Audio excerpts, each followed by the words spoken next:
لله رب العالمين والعاقبة للمتقين والصلاة والسلام على سيد الأنبياء والمرسلين وعلى آله وأصحابه أجمعين أما بعد فأعوذ بالله من الشيطان الرجيم بسم الله الرحمن الرحيم لئن شكرتم لأزيدنكم ولئن كفرتم إن عذابي لشديد صدق الله مولانا العظيم وصدق رسوله النبي الكريم الأمين مولاي صل وسلم دائما أبدا على حبيبك خير الخلق كلهم والحبيب الذي ترجى شفاعته لكل هول من الأحوال الملتحمين يا أكرم الخلق مالي من ألوذ به سواك عنده للحدث العظيم. دل پہ جو نقش ہے وہ تصویر پاکستان ہے، مصطفیٰ کے نام کی جاگیر پاکستان ہے. نہایت ہی واجب الاحترام میرے بزرگوں، دوستوں اور بھائیوں، اگست کا مہینہ ہے اور یوم آزادی قریب آ رہا ہے. اس حوالے سے وطن عزیز پاکستان سے محبت کا دم بھرتے ہوئے کچھ گزارشات آپ حضرات کی خدمت میں پیش کرنی ہے. دعا ہے کہ اللہ رب العزت مجھے حق اور سچ بولنے کی اور اس پر ہم سب کو عمل کرنے کی توفیق عطا فرمائے. حضرات عزیز کا یہ وطن عزیز پاکستان یہ مملے کا خدا آزاد ہے، یہ اللہ رب العزت کا عطیہ ہے اور حضور نبی کریم صلی اللہ علیہ وآلہ وسلم کی نگاہ کرم کا یہ حاصل ہے. اور ویسے بھی کہا جاتا ہے کہ وطن کی محبت ایمان میں سے ہے، اور پھر ایسا وطن کہ جس کے لیے لاکھوں انسانوں نے قربانیاں دی ہوں، ماؤں بہنوں کی عزتیں تار ہوئی ہوں، اور شہداء نے اپنی جانوں کا نذرانہ پیش کیا ہو، اور اس میں مقصود ایک اسلامی فلاحی ریاست ہو اور پوری قوم اس وقت یہ نعرہ لگا رہی ہو کہ پاکستان کا مطلب کیا، لا الہ الا اللہ، دستور ریاست کیا ہوگا، محمد رسول اللہ. اس وجہ سے اس وطن سے محبت کرنا، وطن عزیز سے محبت کا پرچار کرنا، ہم یہ سمجھتے ہیں کہ یہ بھی ایک عبادت ہے. دوستان گرامی قدر، بہت سے ایسے شواہدات موجود ہیں کہ یہ ملک حضور نبی کریم صلی اللہ علیہ وآلہ وسلم کا معجزہ ہے. نواب آف کلام کے پوتے پرنس عمر کی گفتگو میں نے خود ٹی وی پہ سنی، اور اب بھی وہ دنیا نیوز کا پروگرام جو ہے وہ یوٹیوب پہ موجود ہے. وہ کہتے ہیں کہ میں نے اپنے باپ سے پوچھا کہ ہمارے دادا جان نے ریاست کلام کا الحاق پاکستان کے ساتھ ایسے کیوں کر دیا، اتنی جلدی کیا تھی، کچھ شرائط کیوں نہیں بنوائی گئی؟ انہوں نے کہا کہ میرے والد صاحب نے کہا یہ بات میں نے اپنے والد سے پوچھی تھی، یعنی دادا سے جس نے علاج کیا. اس نے مجھے کہا کہ میرے دل میں کچھ ایسی باتیں تھیں کہ ہم مطالبے رکھیں گے، ہم کچھ شرائط رکھیں گے اور پھر جا کر پاکستان کے ساتھ علاج کریں گے. لیکن رات کو خواب میں حضور نبی کریم صلی اللہ علیہ وآلہ وسلم تشریف لائے اور آپ نے فرمایا کہ نواب ابتلا غیر مشروط طور پر پاکستان کے ساتھ علاج کرنا ہے اور محمد علی جناح کا ساتھ ہے. اسی طرح دارالعلوم دیوبند کے شیخ الحدیث مولانا شبیر احمد عثمانی مرحوم دیوبند کے شیخ الحدیث تھے، اور تمام لوگوں کو یہ بات معلوم ہے، یہ تاریخی بات ہے کہ دارالعلوم دیوبند اور اس کے جتنے علماء تھے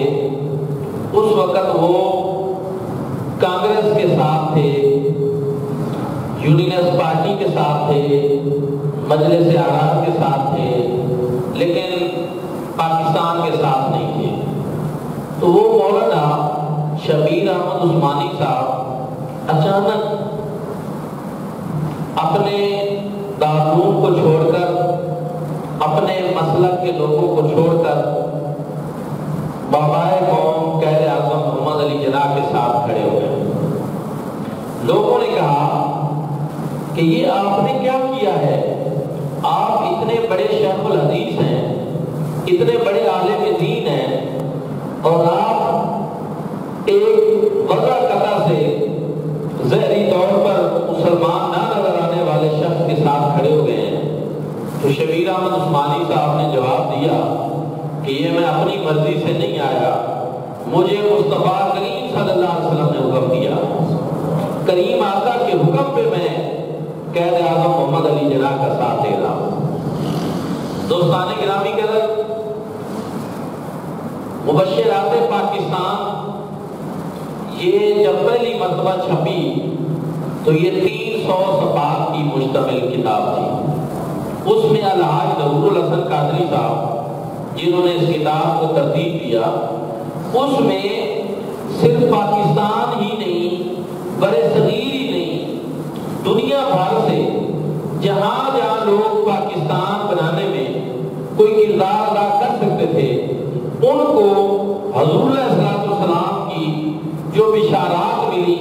یا جو حکم نامہ پاکستان کے لیے ملا، تو اس کو انہوں نے جمع کیا اور وہ 300 صفحے کی کتاب ہے. اب اس کی تلخیص یعنی اس میں سے کچھ مختصر کر کے رسالہ جو ہے جو انہوں نے مرتب کیا، وہ ابھی میرے پاس میری لائبریری میں بھی موجود ہے، کہ جس میں یہ ہے کہ حضور نبی کریم صلی اللہ علیہ وآلہ وسلم نے مختلف لوگوں کو اس طرح کے ارشادات فرمائے. 2007 کے ذی حرم کے گولڈن جوبلی نمبر میں حضرت قبلہ پیر سید نصیر الدین نصیر رحمۃ اللہ تعالی علیہ گولڈن شریف کا مضمون موجود ہے. وہ لکھتے ہیں کہ بابو جی رحمۃ اللہ تعالی علیہ نے مجھے بتایا کہ میں نے خواب میں دیکھا کہ حضور علیہ السلام تشریف فرمائے، ساتھ قائد اعظم محمد علی جناح ہیں، اور حضور علیہ السلام کے پاس ایک فائل ہے. آپ نے وہ قائد اعظم کو عطا فرمائی اور فرمایا محمد علی جناح یہ پاکستان کی فائل ہے اور یہ ہم آپ کو دے رہے ہیں، آپ کے ہاتھوں سے یہ پاکستان بنے گا. دوستان گرامی قدر، اس سے آپ اندازہ لگائیں کہ یہ وہ ملک ہے کہ جس کے اوپر گنبد خضرا کا سایہ ہے. حضور نبی کریم صلی اللہ علیہ وآلہ وسلم کی نگاہ رحمت ہے، اور یہی وجہ ہے کہ سرکار دو عالم صلی اللہ علیہ وآلہ وسلم جب اس طرف رخ انور فرما کر بیٹھتے تھے تو اپنے قمیض کے بٹن کھول دیا کرتے تھے اور فرماتے تھے کہ اس خطے سے مجھے محبت کی خوشبو آتی ہے، ٹھنڈی ہوا آتی ہے. دوستان گرامی قدر، اسی طرح کثیر شواہد اس بات کے اوپر موجود ہیں کہ حضور نبی رحمت صلی اللہ علیہ وآلہ وسلم اپنی خاص عنایت سے وطن عزیز پاکستان جو ہے اس کا قیام آپ کی عنایت سے عمل میں آیا۔ قائد اعظم محمد علی جناح سے یہ پوچھا گیا کہ کیا آپ کو لگتا ہے کہ پاکستان بن جائے گا، آپ کو یقین ہے؟ انہوں نے جو جواب دیا وہ بڑا سننے والا ہے۔ انہوں نے کہا پاکستان تو اس وقت سے بن چکا تھا جب یہاں بر صغیر میں پہلا ہندو مسلمان ہوا تھا، اور بابائے قوم کے اس فرمان کو سمجھنے کی ضرورت ہے کہ انہوں نے یہ جو بات کہی ہے کہ پاکستان تو اس وقت سے بن چکا تھا جب بر صغیر کے اندر پہلا ہندو مسلمان ہوا تھا۔ تو اس کا مطلب کیا ہے؟ اس کا مطلب یہ ہے کہ صوفیاء کرام، بزرگان دین اگر وہ یہاں تشریف نہ لاتے تو اسلام کا نور ہی نہ پھیلتا، اور جب وہ آئے انہوں نے لوگوں کو مسلمان کیا اور اس کی بدولت سے مسلمانوں کی آبادی بڑھ گئی اور مسلمان ایک بہت بڑی اکثریت میں ہو گئے، تو پھر ضروری ٹھہرا کہ اب ان کے لیے ایک ایسا الگ وطن ہو کہ جس کے اندر وہ اپنے مذہبی شعار کو بجا لائیں، وہ اپنے دینی اقدار کے مطابق اپنی زندگی گزار سکیں، ان کے پاس اسلام کی ایک تجربہ گاہ ہو۔ اور اسی لیے وہ کہتے ہیں کہ اسلام پاکستان تو اس دن سے وجود میں آ چکا تھا جب یہاں بر صغیر میں پہلا ہندو مسلمان ہوا تھا۔ دوستان گرامی قدر، یہ پاکستان ایسا واقعہ نہیں جو ایک ہی دن میں رونما ہو گیا ہو، یہ جو چند سالوں میں بن گیا ہو، نہیں، اس کے پیچھے ہمیں سالہ سال کی بزرگان دین کی وہ محنت نظر آتی ہے کہ جیسے داتا علی حجویری آپ تشریف لائے، لاہور میں ڈیرا لگایا اور آپ نے شیخ راجو جو گورنر تھا لاہور کا، ہندو تھا، آپ نے اس کو مسلمان کروایا۔ اجودن کی دھرتی پہ حضور شیخ الاسلام والمسلمین حضرت خواجہ بابا فرید الدین مسعود گنج شکر رحمۃ اللہ تعالی علیہ نے وہاں پہ ڈیرا لگایا۔ پہلے اس کو اجودن کہتے تھے، ایک ہندو کے نام پہ تھی وہ جگہ، لیکن جب آپ نے وہاں ڈیرا لایا اور لوگوں کو مسلمان کیا تو وہ دھرتی پاک وطن کہتا ہے۔ میرے بھائیوں اور دوستوں، حضرت سلطان العارفین سلطان بہو صاحب رحمۃ اللہ تعالی علیہ، آپ نے لوگوں کو مسلمان کیا۔ کشمیر کے اندر حضرت امیر کبیر علی ہمدانی نے اپنا فیض پہنچایا۔ سندھ میں حضرت شاہ عبد اللطیف بھٹائی اور حضرت سچل سرمست نے لوگوں کو مسلمان کیا۔ کراچی میں حضرت عبداللہ شاہ غازی کا مزاج جو ہے وہ یہ بتا رہا ہے۔ اس طرح کے ہر خطے میں آپ نظر دوڑائیں، آپ کو اولیاء کرام کے یہ جو مزارات نظر آتے ہیں، یہ وہ ہستیاں ہیں کہ جنہوں نے پہلے لوگوں کو مسلمان کیا، اسلامی تعلیمات سے مشناس کرایا اور ان کے دلوں میں اسلام کی محبت ڈالی، اور بعد میں یہی اسلامی محبت ان کے دل میں ایک الگ وطن کی امنگ اور ایک الگ وطن کی طرف کے طور پر سامنے آئی۔ اور یہی وجہ ہے کہ یہ صرف بابائے قوم قائد اعظم محمد علی جناح کا کام نہیں، یہ ان بزرگوں نے پہلے راہ ہموار کر دی، اور یہ سارے بزرگ وہ ہیں جو اپنی مرضی سے آنے والے نہیں، ان کو یہاں بھیجا گیا، ان کی ڈیوٹیاں لگائی گئی، اور اس کا فیضان یہ ہے کہ اس کے نتیجے میں ہمیں اللہ رب العزت نے وطن عزیز پاکستان عطا فرمایا۔ اسی لیے ہم یہ کہتے ہیں کہ اولیاء کا ہے فیضان پاکستان، پاکستان، سب میرے ساتھ کہیں، اولیاء کا ہے فیضان پاکستان، پاکستان۔ تو یہ اللہ والوں کا فیضان ہے، اولیاء کرام کا فیضان ہے، اور انہوں نے لوگوں کے دلوں کو مسخر کیا، لوگوں کے دلوں میں اسلام کی شمع روشن کی، اور اس کے نتیجے میں رب تعالیٰ نے ہمیں یہ پاکستان عطا فرمایا۔ دوستان گرامی قدر، ہم جس خطے میں ہیں یہاں خضر وزارت تھی اور خضر ایاز دیوانہ سب کو پتا ہے کہ وہ یونینس پارٹی کے ساتھ تھا، اور اس نے حضور شیخ الاسلام والمسلمین حضرت خواجہ محمد قمر الدین سیالوی رحمۃ اللہ تعالی علیہ آپ کی طرف ایک خط بھیجا جس میں ایک بلینک چیک تھا، اور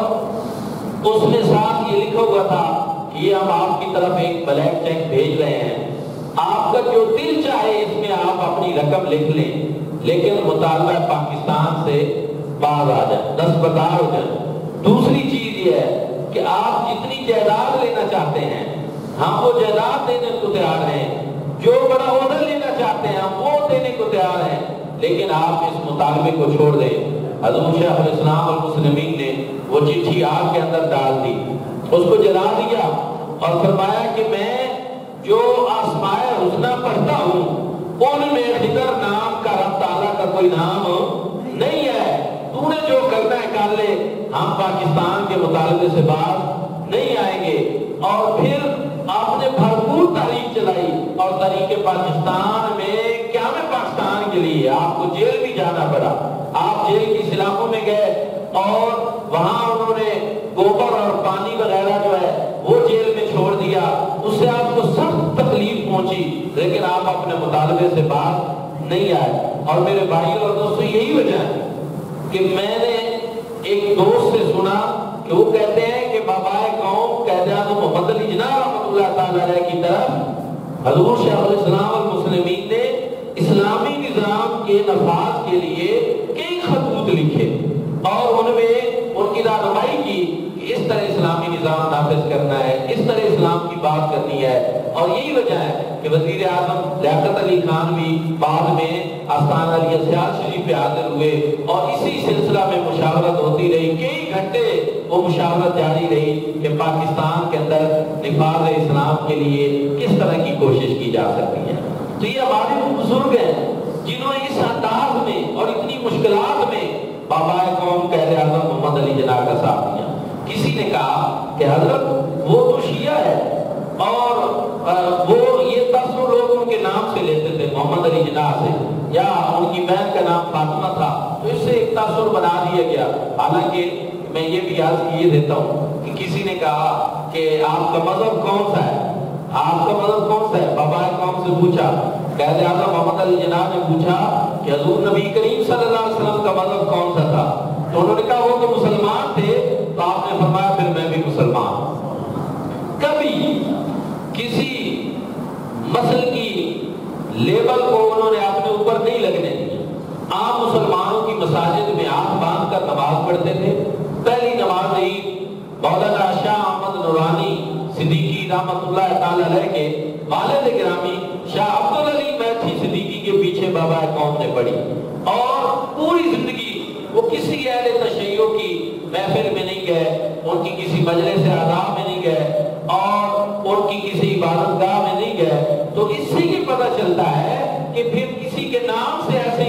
لوگوں کو موازنہ دینا یہ تو درست نہیں ہے۔ تو کسی نے اس طرح جب آپ کو کہا تو آپ نے فرمایا کہ اچھا قائد اعظم شیعہ ہے تو ذرا یہ تو بتا دو کہ وہ جو چھوٹو رام ہے وہ کون سا سنی ہے۔ تو سارے علماء دیوبند جو کانگریس کے ساتھ تھے، یونینسٹ پارٹی کے ساتھ تھے،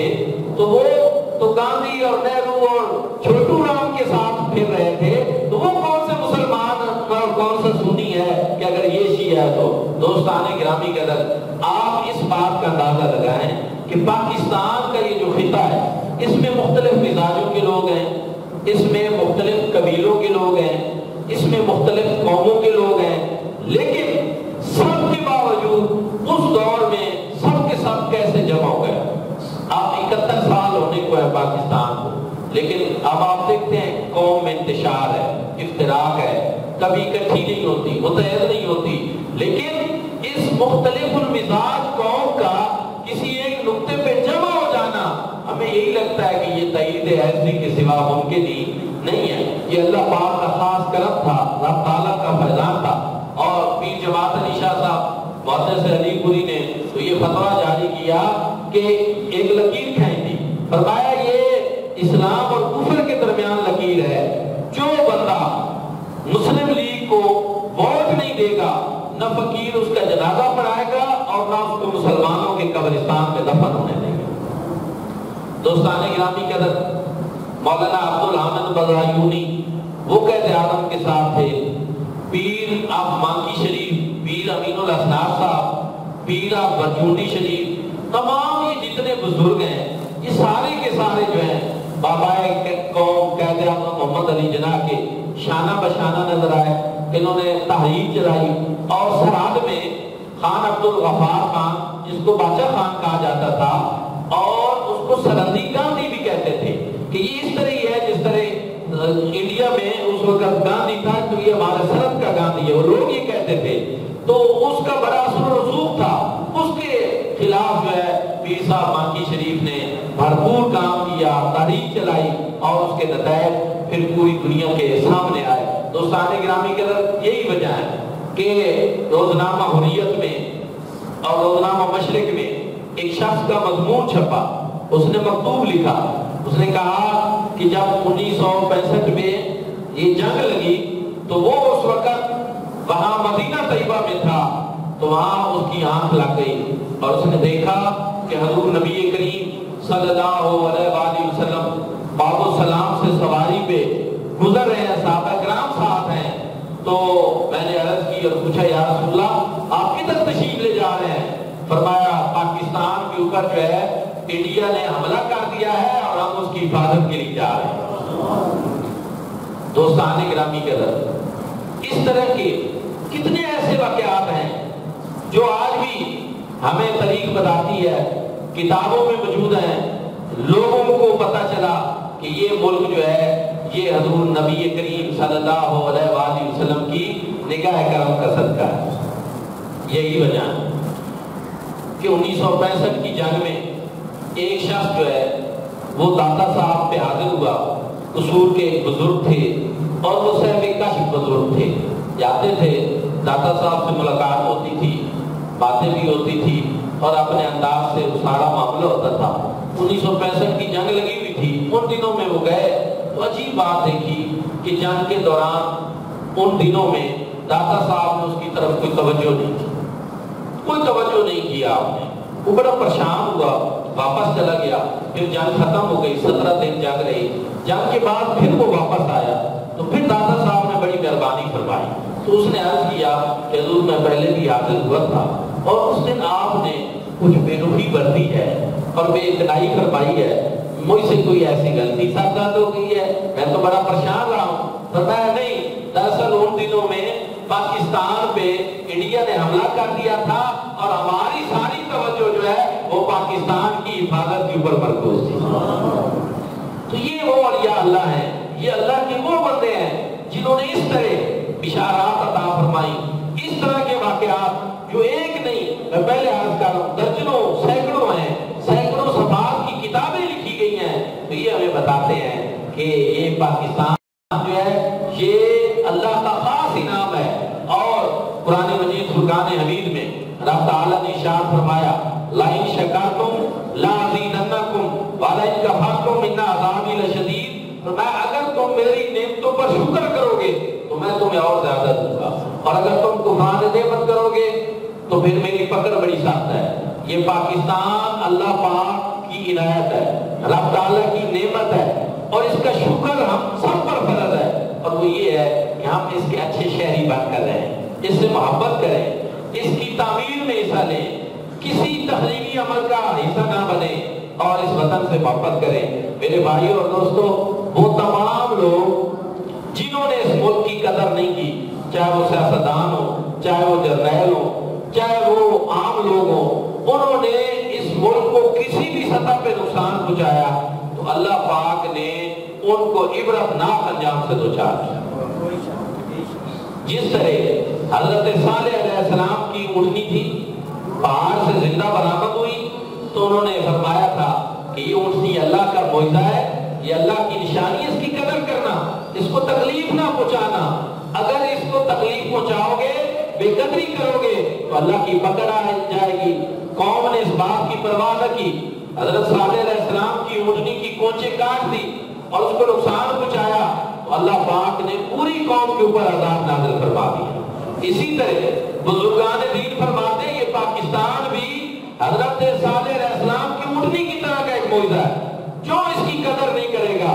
جو اس کو نقصان پہنچائے گا، جو اس دھرتی سے وفا نہیں کرے گا، وہ عبرتناک انجام سے دوچار ہوگا، ذلت اس کا مقدر ٹھہرے گی۔ اور یہ ہم اس کی تاریخ میں یہ خود دیکھ چکے ہیں، یہ ہم پڑھ چکے ہیں، یہ ہم سن چکے ہیں کہ کبھی ایسا نہیں ہوا کہ جس نے اس دھرتی کو نقصان پہنچایا ہو اور پھر جو ہے وہ یہاں یہاں سے خیر سے گیا ہو. تو اس لیے میں آپ سب سے یہی کہوں گا کہ وطن کی محبت ہمارے ایمان کا حصہ ہے. یہ ملک اللہ پاک کا خاص انعام ہے. اور ایک بات اور ہے کہ جس مقصد کے لیے یہ ملک حاصل کیا گیا تھا ابھی ہم اس مقصد سے دور ہیں, ابھی وہ ہمیں ملا نہیں ہے. ہم سمجھتے ہیں کہ ہمارے مختلف حکمرانوں نے, مختلف جماعتوں نے مختلف نظریات اور مختلف جو ہے وہ ایجنڈے وہ انہوں نے یہاں پر ہمیں دیے, لیکن ہم نے دیکھا کہ ہماری تقدیر نہیں بدلی, اس ملک کی تقدیر نہیں بدلی. یہ آج بھی اسی طرح سے ہے. تو اس کی تقدیر تب بدلے گی کہ جب جس مقصد کے لیے حاصل کیا گیا تھا اس ملک کے اندر اس چیز کا نفاذ کیا جائے, اور وہ کوئی اور چیز نہیں, وہ قرآن و سنت ہے.